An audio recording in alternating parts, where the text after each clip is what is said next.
What is happening in there? J Gamer Dude here, and I'm going to be looking over the details surrounding FF14's live letter from the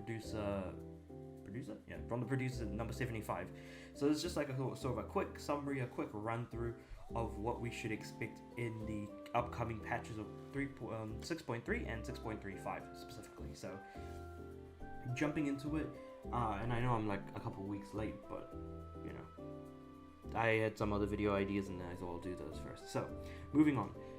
So what's new to come in patch 6.3? So we're getting some more MSQ, as well as a continuation of Tataru's Grand Adventure, Tales of Newfound Adventure, and some more Hildebrand adventures. So this is going to be a real fun time. There's a lot of really neat side quests, and especially the Hildebrand stuff is absolutely hilarious. So a very good...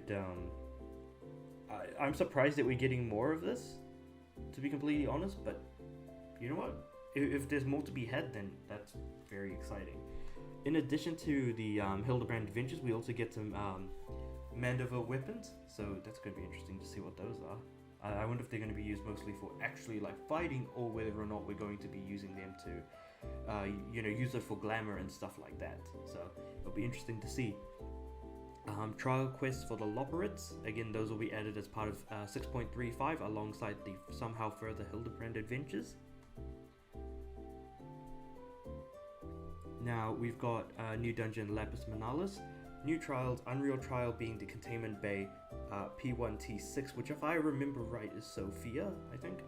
The Alliance Raid, Euphysine, as well as Ultimate Duty, the Omega Protocol, and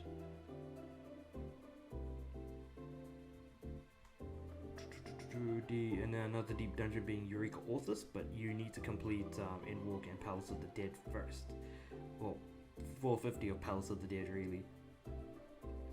Actually, you know what? I'll just go down a little bit further because there's going to be more stuff anyways.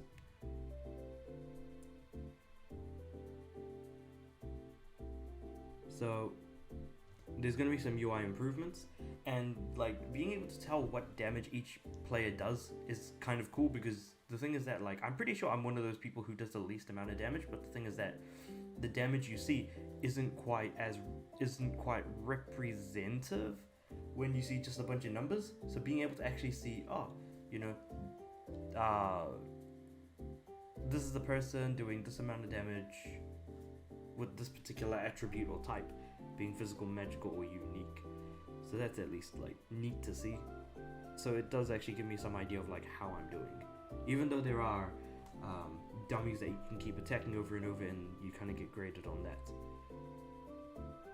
Now Clear Blue will be added as part of the alternate UI themes, which I actually like the look of, I'm not gonna lie. It's a little bit further down, but I'll definitely show that.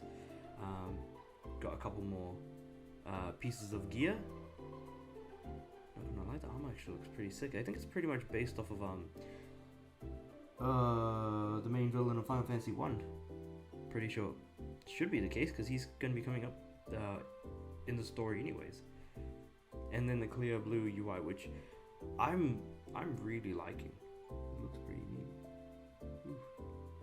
Anyway, it's the transparency that gets me, I feel like. Adjustments to jobs, so pretty much we're looking at Paladin mostly. I don't play as a Paladin, so I can't speak to the changes being great. And also I don't really do Crystalline Conflict either, so again, that's definitely up to more sort of tank players to kind of understand that. I should really take up like tank more often, but yeah. I don't want people's responsibilities kind of hedging on my choices as well. And that Euphrosyne, which is kind of like the new Alliance raid, which is what it looks like. That's gonna be interesting to see how that turns out, because yeah, I'll be keen to jump into that. Omega Protocol, which is it's been mentioned that it's not going to be as hard as Dragon Song's Reprise Ultimate, so that's an interesting thing. They want that to be the pinnacle of difficulty, at least for now. We'll see how that goes when they release 7.0, and then they kind of have to go harder with the difficulty on things. the Shifting Gymnasium Aganon. So that's going to be a new treasure map dungeon alongside, the one that was introduced. So this is the third treasure map dungeon, if I remember correctly. So there is that as well. Eureka Orthus. So this was the dungeon, the deep dungeon that's being introduced. And of course, for obvious reasons, you need to be over level 80 and complete Palace of the Dead up to at least floor 50, and also beat the Endwalker MSQ. Oh no, 81. Sorry, my bad. And also difficulty is unaffected by party size, so it's best to go in with as many people as you can, ideally. And so that quest to get to Eureka Orthus will be unlocked by Rabunta in Mordona. And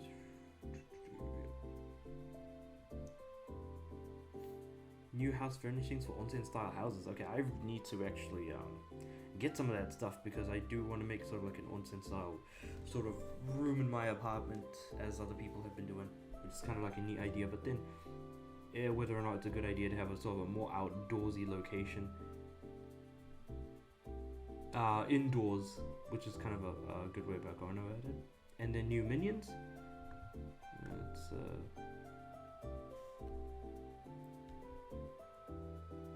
we've got what looks like, crap, I forgot what that train is called.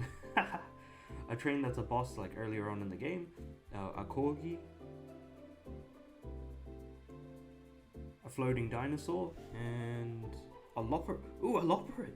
Oh, hell yeah. Oh, having a lopper as a minion, that looks absolutely adorable. Holy cow. And then you've got a ghost, and you've also got... I don't even know what that... Oh, no, actually, that's supposed to be one of those enemies in the new dungeon, so... that's going to be fun to see. So, yeah. It's interesting because there's, like, a lot of... Yeah, so there's a lot of good stuff.